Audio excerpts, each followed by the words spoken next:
Man šķiet, ka vīrietim ir jābūt gudram un vīrietim ir jābūt spēcīgam.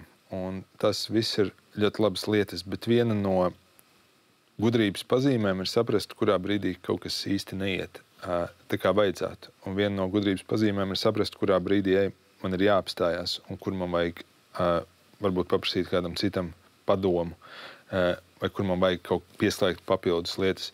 Un man šķiet, ka šo ir vērts turēt prātā, ka tas liecina par diezgan augstu gudrību un spēju tikt galā ar lietām. Es saprotu, kurš ir manā dzīvē tas brīdis, kurā man ir lūzums. Tāpēc, ka lūzumi būs tā kā absolūti visiem visspēcīgākajiem. Tas ir tā dabā. Mums ir kaut kāds lūzums. Un tas, kas man šķiet atšķir gudru, spēcīgu vīrieti no varbūt netik veiksmīgiem, ir nevis tas, kurš nolūst vai nenolūst, bet kurš no viņiem tā kā tiek galā.